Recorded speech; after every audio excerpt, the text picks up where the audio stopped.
Hello, everybody. It has been a while, but it is time for the final edition of Inside Wofford Football with Wofford head coach Sean Watson. I'm Jim Noble, as always, proudly presented by Yokohama. Boy, what a season. 6 of your last 7, you win. You wind up with a winning SoCon record, Coach, 5-3, first winning SoCon record since 2019.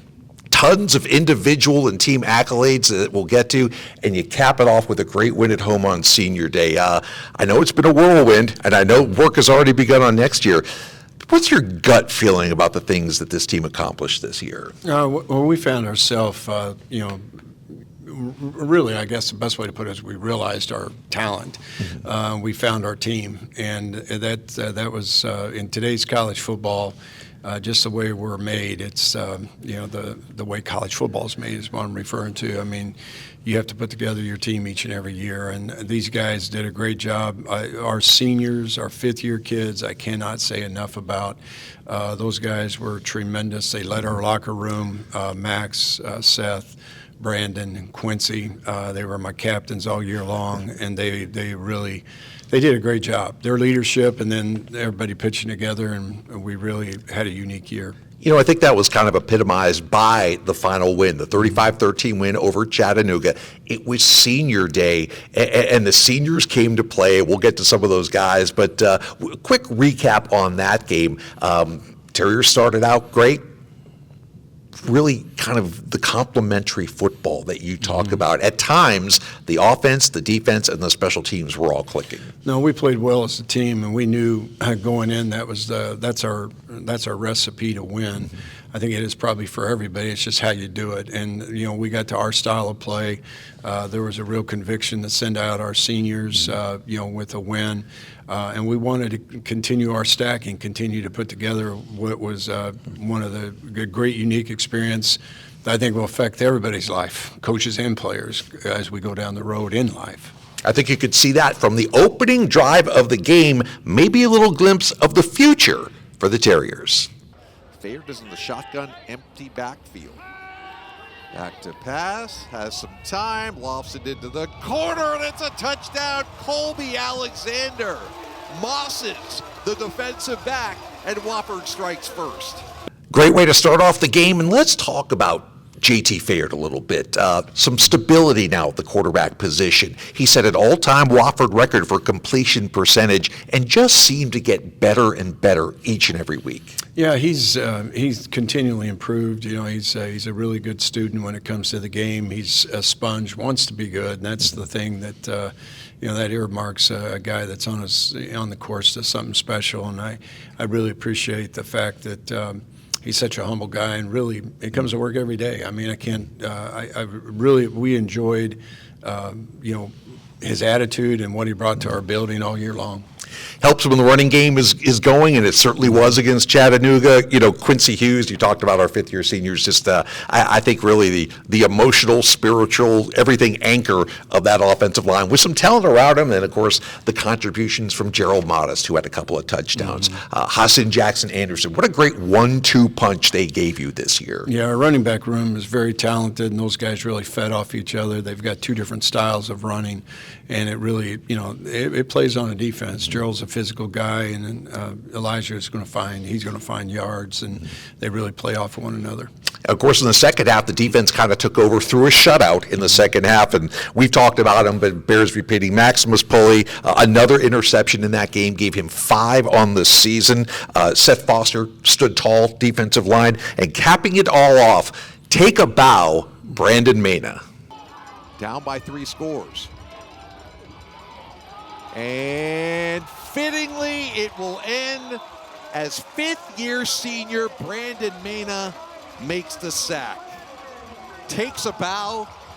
That may be his swan song in terms of Wofford football, and what a career it's been. You know what? If I was him, I'd go out on that play. A sack and a bow. That was pretty cool. That was pretty cool. Get a replay of it here again. The great motor he's got. He beat his man and just stayed with it. Wrapped up the quarterback and got him to the ground.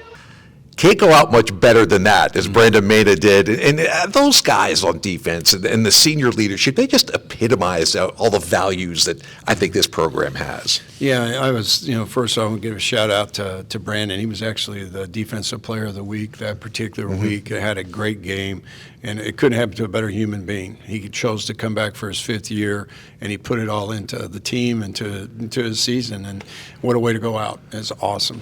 Great win on Senior Day. When we come back, what's next for the Terriers, and also some national and conference accolades that a lot of these players earned and deserved. That's coming up next here on Inside Wofford Football.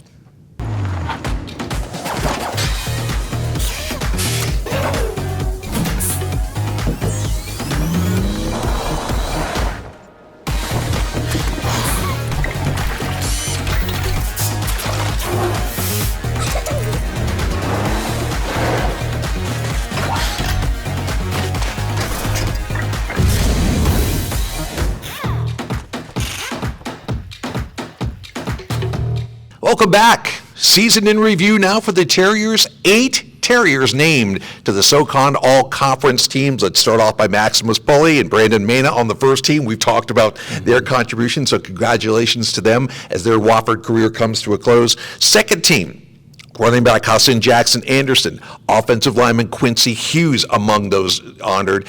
What does it say that so many, I think this is the most all-conference players we've had in your tenure here. What does it say that the other coaches who vote for these teams recognize about you and your program? Well, number one, we've got great kids. I mean, they're unbelievable human beings, and they pour themselves into us, and they, as a result, because we're a team-oriented outfit here, and they get better individually, and it shows up, and they're major contributors to our whole culture. So I think we're a well-coached group too. I got great coaches. I mean, every position coach is on task, on target. Our coordinators do an awesome job, and we really work well together. We got a good vibe in our building, and we really try to win as a team. It's not about one side of the ball or the other. It's about us, the team. Congratulations also to Kevin Craig and Wyatt Ward, the punter and linebacker, respectively, named to the all-conference freshman team as well. National, this is where it really kind of gets big. Maximus Pulley wound up top 10 in voting for the National Defensive Player of the Year, the Bucky Buchanan Award. So congratulations to Max on that. He told me that he's not done playing football. Is there a future out there for Max? Maybe it's the NFL, maybe it's the CFL, one of the other leagues, but is he a guy that can play at the next level, do you think? He will, because he's got the drive, the spirit, that's his will, that's where he's wanting to go. We had a scout out from the Buffalo Bills on Tuesday of our final week of preparation, and he said, tip a hat to this kid, because he just does not go away. He's very productive, and here's the thing, he chose to come back here. And when he came back here, he made a major statement, and then he backed it up on his performance on the field. So, he'll find his way on an NFL roster and have his opportunity to play professional ball. And then there were some national accolades that I don't even know if you're aware of. There's a lot of national analytics sites. One of them, PFF College, that a lot of the pro teams use. Max was named the highest-rated safety in all of FCS football. Wofford's defense, second in the nation by their analytics as far as defense, and your special teams. We love to talk about the Black Ops and everybody that goes into that group.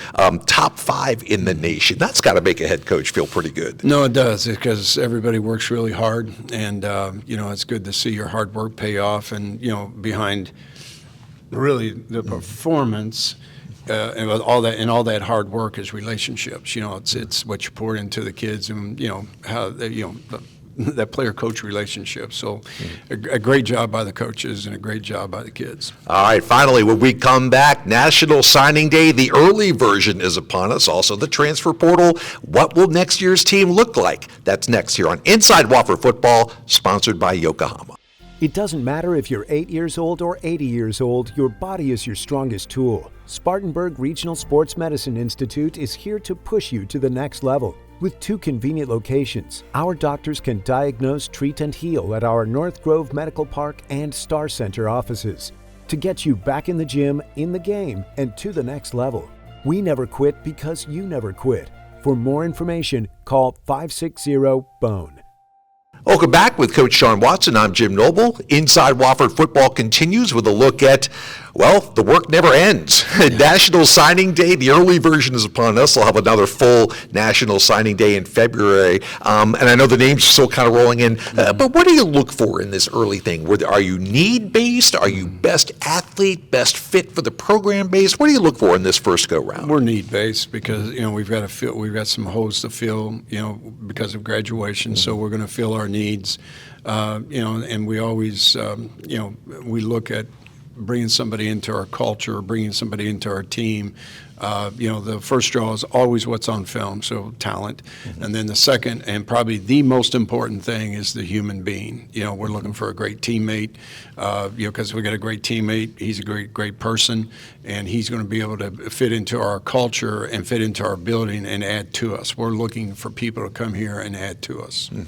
I probably look for about 10 to 12 names on that list before we get into the real big one on February. Transfer portal.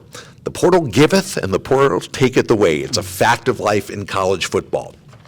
Wofford's no different than a lot of schools. We will lose some players. We will gain some players. Last year, you had a ton of contributors come in via the portal. And not to single anybody out, but Cade Molidor, Modest, IJA, who we've talked about, Mason Howard, Dylan Porter. I could go on and on. Do you look for the same type of human being in the portal as you do from a high school player? The answer is absolutely. We're looking for, again, first thing's always talent. Second thing and most important thing is always going to be the human being, because we want, again, people to add to us and add to our culture and make us better. Final question. This is more for you and your staff when you finally get a chance to close your eyes and rest for 5 minutes. Is it still rewarding? You've been doing this for a long time, your majority of your adult life. Do you still get the same kind of buzz being around these kids and winning football games and finishing a year like you did this year? Yeah, it's the gratifying part of coaching, because it's regardless of what the phone and Twitter sells, it's relationships, and that's what you carry with you throughout the entire your entire coaching career. One of my very closest friends today is a guy that I coached at Illinois, and I was probably 3 years older than him, Cat Boso. He has been a rock in my life. And there's several, like other guys throughout my entire career, we were in chains together, threads that we stay in touch with one another, because it's college football. That's what it's about. It's not about NILs. It's not about all the mess that we're selling. It's the relationships and what that means in life, because life's a lot bigger than the 4 or 5 years you're in college. Yeah, but well said. We can't thank you and your staff enough for everything you do for us on the broadcast side. Also want to send some thanks out to our video crew, of course, Kobe Everett behind the camera, Carmen Vasquez, Addison Harvey, who gets to put this all together all week, and of course our Associate AD for Athletic Communications, Brett Williamson, for helping us. Thank you to our sponsors, especially Yokohama, the presenting sponsor of our show, and for everybody else. And for you, the fans, thank you for watching each and every week, and we certainly appreciate your continued support of Wofford Terrier football. For Sean Watson, I'm Jim Noble. That'll do it for this year of Inside Wofford Football, and we will see you next season.